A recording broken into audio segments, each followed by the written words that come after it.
Morning. जय मसीह की। प्रभु यीशु के नाम से आपका और एक बार इस प्रोग्राम बिल्डिंग स्ट्रॉन्ग फैमिलीज़ में आपका स्वागत है।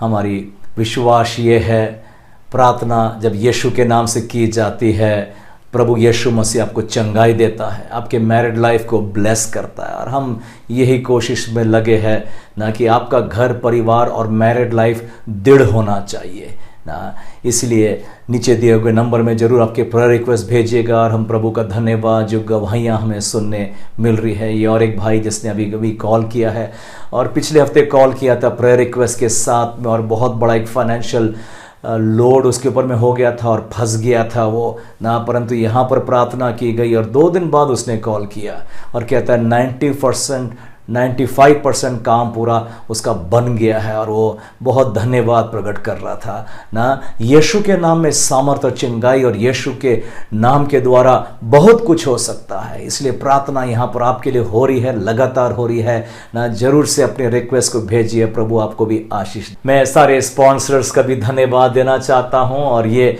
फैमिली जो दिल्ली से भी तैयार हो गई है, उन्होंने तो पूरा 1 महीने का भार उठा लिया है कि ये प्रोग्राम को स्पॉन्सर करना चाहते हैं। उन्होंने देखा इस प्रोग्राम के द्वारा कितने घर परिवार दृढ़ होते जा रहे हैं। प्रभु इस परिवार को बहुत ऐसे ब्लेस करे ना, क्योंकि आप प्रभु के राज्य में इन्वेस्ट कर रहे हैं, दूसरों के मैरिजेस के लिए आप इन्वेस्ट कर रहे हैं, और प्रभु आपके मैरिज को बिल्ड करता जाएगा। Thank you one and all, God bless you very much. हम लोग ब्लॉसम मैरिज सेमिनार, वैवाहिक जीवन को दृढ़ करने के लिए ये 1 डे का सेमिनार वंस अ मंथ हम लोग करा रहे हैं। 3 घंटे का प्रोग्राम होता है। और ये एक छोटा सा ट्रेलर देख लिए जो पिछले जुलाई 16 को ये किया गया था।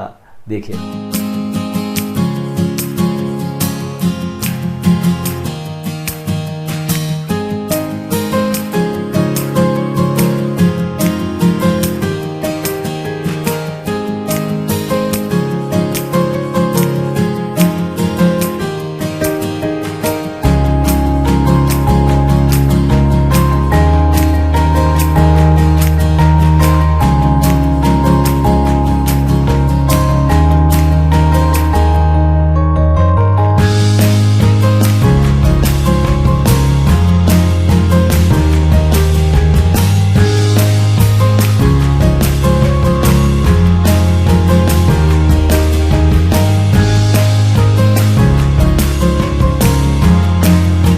परमेश्वर का धन्यवाद। इस मैरिज प्रोग्राम के द्वारा भी बहुत लोग आशीषित पा रहे हैं। इसमें हम क्वेश्चनर्स भी रखते हैं। Rate your marriages, how good a husband you are, how good a wife you are. पति पत्नी अपने बीच में डिस्कस करके कुछ पॉइंट्स को लिखते हैं और एक दूसरे का पेपर वो ही चेक करते हैं। कॉन्फिडेंशियल बातें हैं ना। और ये नेक्स्ट सेमिनार अभी आने वाला है हार्वेस्ट चर्च भिलई में ये प्रोग्राम 11 और 12 अगस्त को 3-3 घंटे का सेशन होने वाला, फ्राइडे इवनिंग और सैटरडे इवनिंग। अगर आप भिलई में रहते हैं, मोस्ट वेलकम, जरूर से आप आइएगा। इसके द्वारा आपका घर परिवार मैरिड लाइफ और दृढ़ हो जाएगा। और जरूर प्रार्थना की जाती है, and we believe in the power of prayer. प्रार्थना के द्वारा ही प्रभु घर को निर्माण और दृढ़ करता जाता है। प्रभु आप सभी को आशीष दे। आज का संदेश हम लोग शुरू करेंगे, और आज का शीर्षक और टाइटल है a good daughter in law, एक अच्छी बहू, डॉटर इन लॉ ना। और ये विषय मैं सोचता हूँ घर परिवारों के लिए बहुत अवश्य है और ज़रूरी है। देखिएगा, जब एक स्त्री की शादी होती है, उस शादी के दिन उसको 2 पदवी, 2 टाइटल्स और 2 रिस्पॉन्सिबिलिटीज और रोल मिलता है। वो आज से वाइफ पुकारी जाती है और डॉटर इन लॉ, बहू पुकारी जाती है। उसको ये नया टाइटल मिला है, और आगे चल करके कुछ समय बाद वो माँ भी बनने वाली, और आगे लंबे समय के बाद वो सास भी बनने वाली, मदर इन लॉ भी बनने वाली है। पर ये जो शादी के दिन में 2 टाइटल्स उसको मिले हैं, उसको ना वाइफ भी बोलते हैं और डॉटर इन लॉ भी बोलते हैं। ये 2 इंपॉर्टेंट टाइटल्स जो मिले हैं, इसका उसको कभी ट्रेनिंग नहीं मिला है ना, उसको कोई अनुभव भी नहीं है उसके पास में। और वो कई बार अक्सर दूसरों से सुनती है, देखती है, सीखती है। कुछ फैमिली मेंबर्स, फ्रेंड्स उसको बताते हैं कि अच्छी वाइफ कैसे बन सकते हैं, अच्छी बहू कैसे बन सकते हैं। अब देखिए, हम जानते हैं वाइफ का ही बहुत बड़ी रोल होता है, उसी में तो बहुत समय लगता है समझने और सीखने के लिए। और उसके बाद बहू डॉटर इन लॉ ना, वो भी एक बहुत डिफिकल्ट कई बार रोल होता है, टाइटल होता है जिसको हैंडल करना और मास्टर करना ना। परंतु ये दोनों भी रोल जो उस पत्नी को मिलता है ना, उसके लिए उसके पति का सहयोग बहुत जरूरी है। बिना पति के सहयोग वो अपने काम में असफल हो जाती है ना। उसी तरीके से हस्बैंड को भी विवाह के दिन में एक नया टाइटल मिल गया, वो हस्बैंड पुकार दिया जा रहा है और वो दामाद पुकार दिया जा रहा, सन इन लॉ पुकार दिया जा रहा है ना। देखिएगा, ये बातों को हरदम ध्यान में रखे कि एक तरीका होता है सीखने का जो अपने अनुभव से हम सीख सकते हैं, दूसरा होता है जहां शिक्षा इंस्ट्रक्शंस दिया जाता है, और शिक्षा इंस्ट्रक्शंस के द्वारा सीखना वो सबसे अच्छा तरीका होता है। कई बार कोई माँ बेटे को बोलती है बेटा गाड़ी धीरे चला, पर बेटा अपने जवानी में मशगूल है ना और बिल्कुल स्पीड चलाता है, सोचता कंट्रोल में रहेगा, और फिर परिस्थिति सिखाती है ना, और परिस्थिति जब सिखाती है तो बहुत बुरा सिखाती है। ये हमारे लाइफ क्रिश्चियन यूनिवर्सिटी जो बाइबल ट्रेनिंग प्रोग्राम चल रहा है उसमें ये कोर्स भी आता है क्रिश्चियन कैरेक्टर के बारे में, जहां पर सिखा दिया जाता है इंस्ट्रक्शन से सीखना एक बहुत बेहतर तरीका होता है ना। इसलिए वैवाहिक जीवन में भी कुछ इंस्ट्रक्शंस हमको बाइबल में दिए गए हैं, उसको पालन करना अच्छा होगा, हालांकि आप परिस्थिति से सीखे। नीति वचन 1 और 8 में भी वचन कहता है, हे मेरे पुत्र, अपने पिता की शिक्षा पर कान लगा और अपनी माता की शिक्षा को मत भूल। देखो, सबसे पहले माता और पिता जो हमको शिक्षा इवन अबाउट मैरिज वो देते हैं ना, उस पर कान लगाना है, उनकी शिक्षा को मत भूल, क्योंकि माता पिता एक्सपीरियंस्ड है ना, उन्होंने आपको बड़ा किया है, वो जानते हैं कुछ बातों को, आपकी कमियां क्या है वो कुछ पहले से सिखा रहे हैं आपको ना, इसलिए उस पर ध्यान देना बहुत जरूरी है ना। जो ध्यान नहीं देता है, बाइबल कहता है वो तो मूढ़ या मूर्ख है। नीति वचन 15 और 5 में कहता है, मूढ़ अपने पिता की शिक्षा को तिरस्कार करता है, परंतु जो डांट को मानता वो चतुर हो जाता या होशियार भी हो जाता है ना। तो इसलिए इंस्ट्रक्शंस के लिए हम हर समय तैयार रहना चाहिए।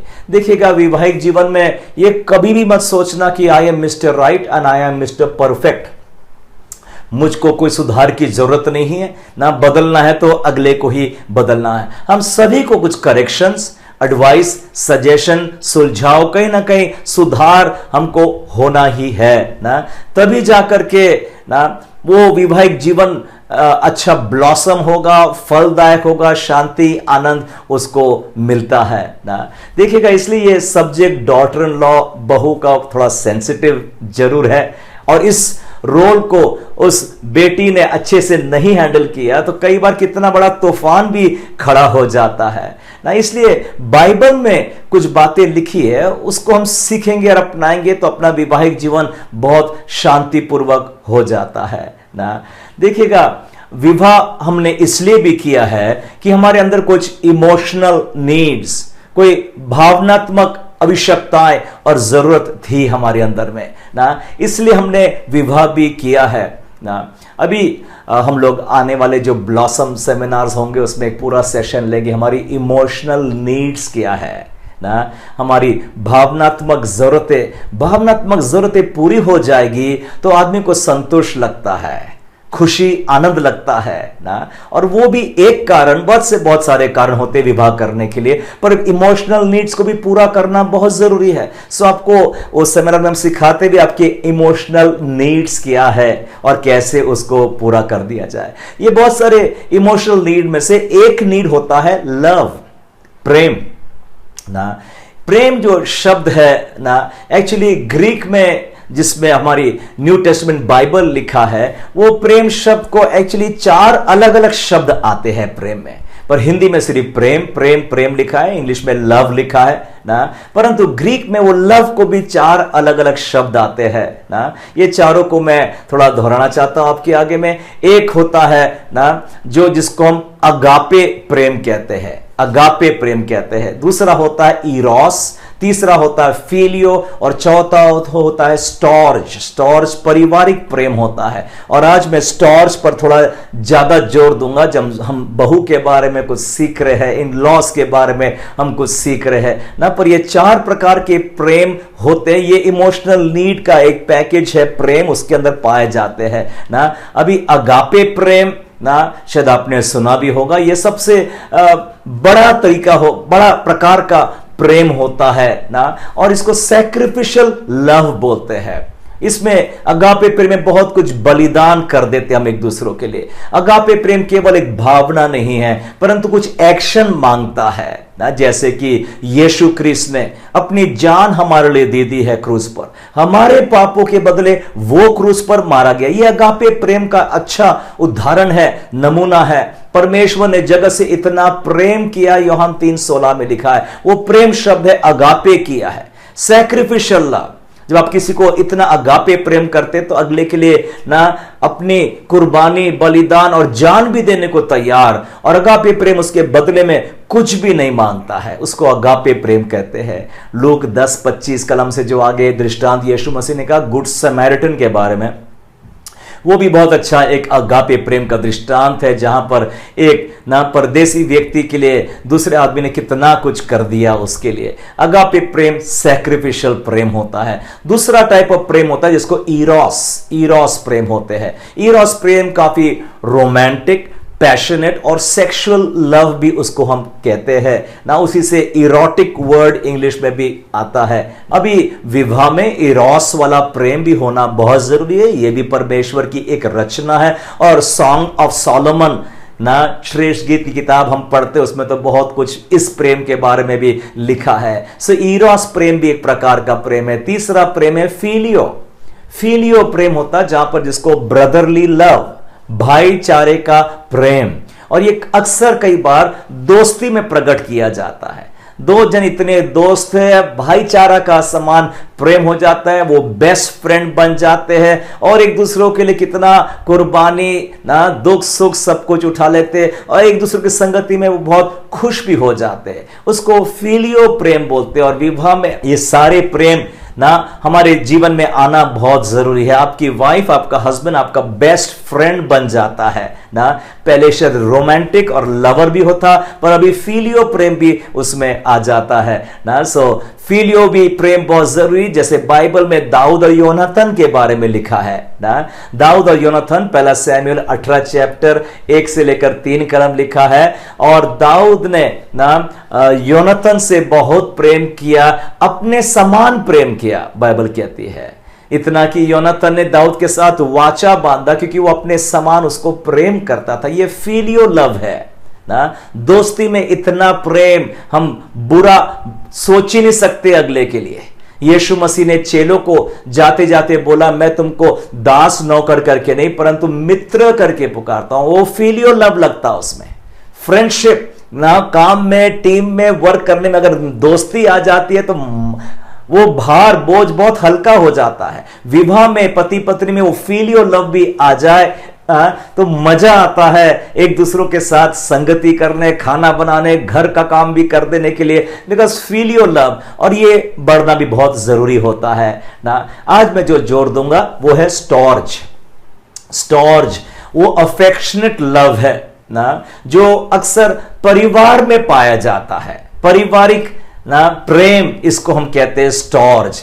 ये स्टॉर्ज वाला प्रेम ना, ये नेचुरली अकर होता है ना। कोई दबाव नहीं होता इसमें ना, इसमें कोई फोर्स नहीं करता है मम्मी को बच्चे के साथ में प्रेम करने। ये स्टॉर्ज वाला प्रेम है ना। दोस्ती वाला फिलियो प्रेम अलग होता है, परंतु माँ बाप का रिश्ता बच्चों और बच्चों के साथ ना, रिश्ता माँ बाप के साथ, भाई बहन के साथ, वो फैमिली वाला प्रेम होता है ना। सो ये प्रेम भी हमको बाइबल में जगह जगह देखने को भी मिलता है, जहां पारिवारिक वाली बातें हो जाती है। ओराव पुत्र, वो उसका बाप कितना उससे प्रेम करता था, हालांकि कितना बुरा भी किया, पर जब वापस लौट के आया उसे गले लगता है। मार्था और मरियम ने भी ना, जैसे ही सुना यीशु पास में है तो अपने खत भेजा, वहां तू जिससे प्रेम करता है ना। फैमिली वाला प्रेम है। भाईचारा वाला प्रेम है। वहां पर ना स्टॉर्च काइंड ऑफ लव था, इसलिए तो ना वो उन्होंने यीशु के पास खत को भी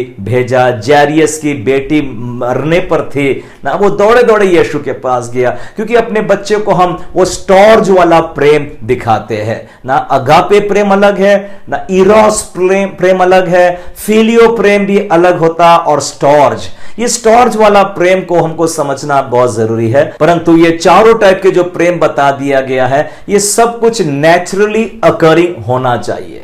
दबाव के साथ ये नहीं बन सकता है ना, जबरदस्ती के साथ में नहीं कर सकते हैं ना, कि आपको मेरे साथ प्रेम करना ही है, मेरे फैमिली को प्रेम करना ही है ना, नहीं कर सकते। नेचुरली अकरिंग, क्योंकि मां बच्चे को बचपन से ही दुख में सुख में ना देख रेख कर रही है, तो बच्चे और मां का इतना अच्छा रिश्ता, बच्चे और मां बाप का रिश्ता इतना बढ़ जाता है ना, वो नेचुरली बनते जाता है। अपने फैमिली को हम कभी नहीं भूल सकते हैं, इतना बलिदान अपने भाई बहन माता पिता ने हमारे लिए सबके लिए किया है ना। So all of this four love should be naturally occurring ना, स्वाभाविक रीति से आना चाहिए, दबाव के साथ में नहीं आना चाहिए ना। अभी स्टॉर्च काइंड ऑफ लव जो परिवार में पाया जाता है, देखो विवाह के बाद ना वो पत्नी एक परिवार में आती है, अभी पर एक दबाव या मांगनी आ जाती है। अब वाइफ पर एक मांगनी डिमांड भी आ जाता है कि हस्बैंड का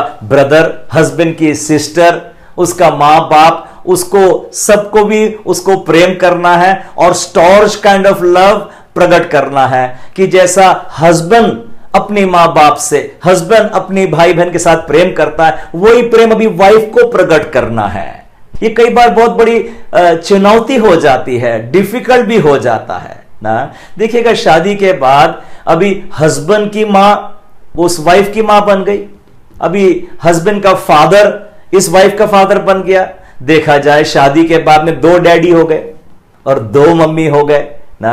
इसको हमने पॉजिटिव साइड से देखने का है ना। जैसे पहले एक मम्मी और एक डैडी के द्वारा कितना प्रेम मिला, अभी तो 2 डैडी बन गए, अभी 2 मम्मी बन गए आपके लिए ना, और अब और ज्यादा प्रेम प्रकट कर दिया जाता है। वैसे ही आपको और भी भाई और भी बहन मिल गए, अभी हस्बैंड के भाई बहन ना, वो भी आपके भाई बहन बन गए। वाइफ के साथ भी ना ऐसा ही होता है, हस्बैंड के साथ में भी ऐसा ही होता है ना। अभी हस्बैंड के लिए भी 2 मम्मी मिल गए, 2 डैडी मिल गए, वाइफ की मां आपकी मां बन गई, वाइफ का फादर आपका फादर बन गया ना। एक बड़ा परिवार, इसको पॉजिटिव सेंस में लेना हमें बहुत जरूरी है ना। उसको हमने एक एसेट समझना चाहिए ना, लाभ का कारण ठहरा दिया जाए ना। उसको हमने ना धुतकारना नहीं या दुश्मन नहीं समझना ना, हमारे जो इन लॉज हो जाते हैं। अगर ये सिंपल प्रिंसिपल को हम लोग सीखेंगे अपने लाइफ में, हमारे जीवन का ना मैरिड लाइफ बहुत ही बढ़ता जाता है। तो ये स्टॉर्च काइंड ऑफ लव, ये फैमिली में प्रकट किया जाता है। अभी हस्बैंड के मदर फादर भाई बहन, ये आपका फैमिली बन गया है। आपको जरूरी है जिन बातों से और जिन लोगों से आपका हस्बैंड प्रेम करता है, आप भी उनको प्रेम करना चालू कर दो ना। अगर आपने उनको धुतकार दिया, उनको बुरा बोल दिया, तो फिर तो भैया बहुत मुश्किल हो जाएगा। जो लोग हस्बैंड को पहले प्रेम करते थे, उसी में अभी आप भी जुड़ जा रहे, आप भी स्टॉर्च लव प्रकट कर रहे अपने हस्बैंड के प्रति ना। आपने कभी उस स्टॉर्च लव में कंपटीशन नहीं पैदा करेंगे, मैं आपके भाई बहन से ज्यादा प्रेम करता हूं, मैं आपकी मां से ज्यादा प्रेम करता हूं, नहीं। आप कॉम्प्लीमेंट करेंगे, वो प्रेम तो मिल रहा है, उसके ऊपर में वाइफ का भी प्रेम साथ साथ मिलता जाता है ना। देखिएगा शादी के पहले ये स्टॉर्च लव, फैमिली लव ना, आपके हस्बैंड को आप उसके फैमिली से मिला, और खासकर आप उसकी मां से मिला है ना। वो ग्रेटेस्ट सोर्स था। फादर मदर ब्रदर सिस्टर तो थे, पर greatest source of starch love उसकी मां थी ना। नाउ अब आप नहीं बोल सकते आपके हस्बैंड को शादी के बाद में आपकी मां के साथ में बातचीत नहीं करना, आपके हस्बैंड आपके फादर के साथ बातचीत नहीं करना ना, आपके भाई बहन से बातचीत नहीं करना, नहीं। ये स्टॉर्च लव है ना, ये फैमिली लव है, ये तो लाइफ लॉन्ग लव बना रहता है और उसमें आप भी जुड़ जा रहे हो फैमिली में, और आप वो प्रेम को और कॉम्प्लीमेंट करते जा रहे हैं, बढ़ाते जा रहे हैं, कंपटीशन नहीं हो रहा है। मैंने पहले भी एक सरमन ले चुका हूं, लॉज अबाउट इन लॉज। आप अगर यूट्यूब में चले जाएंगे हमारे नीचे दिए गए चैनल में ना, और ये भी सबक पूरा सुनिएगा, बहुत अच्छा है ना, कैसे हम सास ससुर और हमारे रिश्तेदार को कैसे हम लोग हैंडल कर सकते हैं। देखिएगा उसमें ये भी बताया था मैंने कि हस्बैंड को सबसे अच्छा जानती है वो है उसकी मां, क्योंकि मां ने उसको 20-25 साल से उसको पालन पोषण किया है, बड़े प्रेम के साथ में उसको बड़ा किया है। अभी आपको अपने हस्बैंड की सेवा अच्छी करना है तो उसकी मां से सीखो ना। वैसे ही हस्बैंड को ना वाइफ के बारे में और जानना है तो हस्बैंड वाइफ के फादर से सीखने पाए, क्योंकि वाइफ का फादर ने भी उसको बड़े प्रेम के साथ में पाल पोस करके बड़ा किया है। तो वाइफ का फादर आपको अच्छा बता सकेगा कैसे उसकी बेटी को रेस करना है। जिसको साथ आपका हस्बैंड उनको प्रेम करता है, उनको आदर सम्मान देता है, उनको आप कभी नहीं ना धुतकारे, कुछ तुच्छ जाने, कुछ बुरा उनके साथ में बोल दे। अगर आपने ऐसा कभी किया तो आप वो एक बाउंड्री को क्रॉस कर रहे हैं और आप एक वॉर जोन में, मल युद्ध में आप उतर गए हैं। कभी भी नहीं हस्बैंड के फैमिली को और ना वाइफ के फैमिली को छेड़ना चाहिए ना। जहां कुछ बुरा बोलना चालू कर दिया फैमिली, आपके फैमिली के बारे में, तो फिर एक मल युद्ध चालू हो गई है, और फिर तो कोई सीमा नहीं होती है।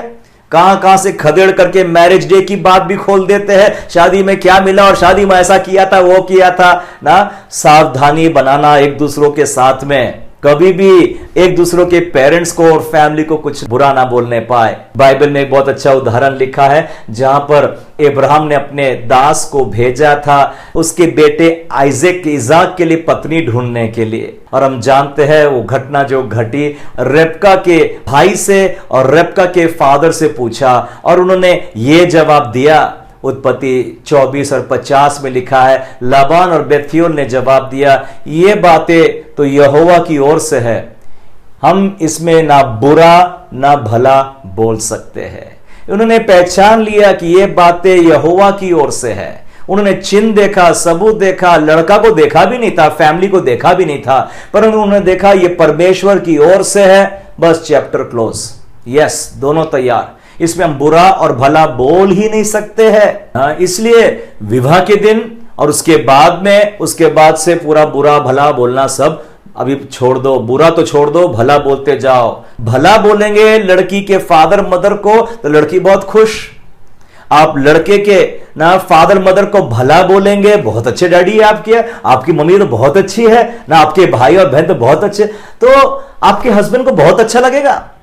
और वैसे ही आप उसके अपनी वाइफ को भी, हस्बैंड अगर वाइफ के मदर फादर को भी अच्छी बातें बोलता है तो वाइफ को भी बहुत अच्छा लगता है, आपका दोस्त बन जाता आपका हस्बैंड और आपके वाइफ में। एक बहुत क्लासिक उदाहरण बाइबल में रूत के बारे में लिखा है। रूत और नियोमी, जो सास और बहू का रिश्ता, बहुत ही मिठास था इसमें, और कैसे दोनों में प्रेम बना रहा। रूत 1 और 16 कलम में लिखा है, रूत बोली, तू मुझसे यह विनती ना कर कि मुझे त्याग व छोड़ लौट जा, क्योंकि जिधर तू जाए उधर मैं भी जाऊंगी, जहां तू टिके वहां मैं भी टिकूंगी। तेरे लोग मेरे लोग और तेरा परमेश्वर मेरा परमेश्वर। क्या क्लासिक स्टेटमेंट है रूत का ना। रूत ना उसने शपथ खा ली नियोमी के साथ में, हालांकि हस्बैंड तो मर गया, फिर भी अपनी सास के साथ में उसने ये एक वाक्य बोल दिया, तेरे लोग मेरे लोग। ये स्टॉर्च फैमिली लव में बहुत जरूरी होता है कि हस्बैंड की फैमिली मेरी फैमिली, वाइफ की फैमिली मेरी फैमिली। देखिएगा शादी में सिर्फ एक लड़का लड़की नहीं जुड़ रहे, दो फैमिलीज जुड़ते हैं। ये हर एक कल्चर, हर एक कस्टम, हर एक ट्रेडिशन में सब जगह ऐसा ही होता है। ये कुदरती है, ये परमेश्वर ने बनाया है। जब हम ऐसा करते हैं ना, दोनों की फैमिलीज को हम रिस्पेक्ट, आदर, सम्मान और प्रेम देते हैं, परमेश्वर भी आदर देता है ना, परमेश्वर भी आपके फैमिली को बरकत देता।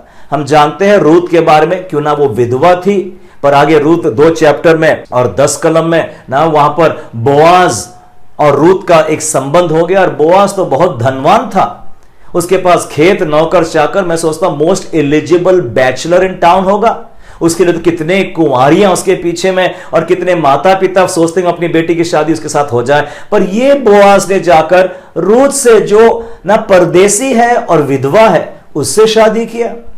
कितने लोगों ने बोआज को काउंसलिंग करे होंगे, इतनी बड़ी गलती मत कर, एक परदेसी को तू ला रहा है। परंतु ना रूथ ने पूछा 10 कलम में, तूने इतनी दया दृष्टि कृपा मुझ पर क्यों करी है? और फिर ना बोआज ने जवाब दिया, उसके 11 कलम ना बोआज ने उत्तर दिया, जो कुछ तूने पति मरने के पीछे अपने सास के साथ किया, और तू किसी रीति से अपने माता पिता और जन्मभूमि को छोड़कर ऐसे लोगों में आई जिनका पहले तू न जानती थी, यह सब मुझे विस्तार से साथ बताया गया है। देखिएगा, ये बोआज ने इन बातों पर बहुत जोर दिया। बोआज ने उसके कंडीशन पर जोर नहीं दिया, उसके लुक्स पर जोर नहीं दिया, पर कैरेक्टर इश्यूज पर जोर दिया। और देखा कि ये स्टोर्ज लव ये लड़की कितना अच्छा हैंडल करती है। ये ना ससुराल वालों को अपने समान समझ लेती है, अपना परिवार को समान समझ लेती है। और इसलिए बोआज आगे बढ़ करके रूथ के साथ शादी भी किया, इसी कारण के लिए, इसी कारण कि ये रूथ स्टोर्ज लव जानती है और बहुत अच्छे से मेरे घर को, परिवार को देख सकेगी, इसलिए आगे बढ़कर के उसने शादी भी कर लिया। इसलिए प्यारे भाई और बहन, आप हस्बैंड और वाइफ ना, प्रभु आपके जीवन को बहुत बढ़ाए। आज आप परमेश्वर के आगे ये शपथ खा लो कि एक दूसरों के परिवार के साथ बहुत प्रेम करना चाहिए। उनकी माता पिता अपने माता पिता बन जाए। अफसोस की बात है, बहुत सारे बार ना कुछ लोग ना पति के माता पिता को अंकल आंटी, ना पत्नी के माता पिता को अंकल आंटी, शादी के बाद अभी अंकल आंटी नहीं है, वो आपके मम्मी बन गए, आपके डैडी बन गए। और वैसा ही प्रेम जैसा हम अपने मम्मी डैडी के साथ में करते, ये करना तो चालू करो। आप वातावरण को बदल देंगे ना, आपका सास ससुर का सबका स्वभाव मिजाज बदल देगा। आप प्रेम की बीज को बोते जाए, वैसी कटनी आप काटेंगे। मैं आपके लिए प्रार्थना करना चाहता हूं। मेरा विश्वास है प्रभु आपके घर को पूर्ण निर्माण कर देगा, दृढ़ और हरियाली और आनंद ले आएगा। लेट अस प्रे, प्रार्थना करें। प्यारे प्रभु यीशु मसीह, एक एक घर और परिवार जो आज ये संदेश को सुन रहे हैं, मैं आज यीशु के नाम से उनके लिए प्रार्थना करता हूं। प्रभु उनके परिवार में स्टोर्ज लव प्रकट किया जाए पिता।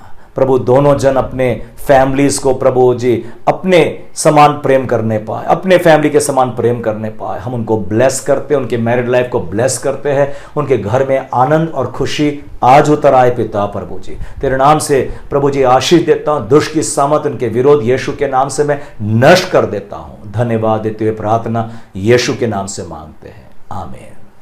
Thank you, God bless you.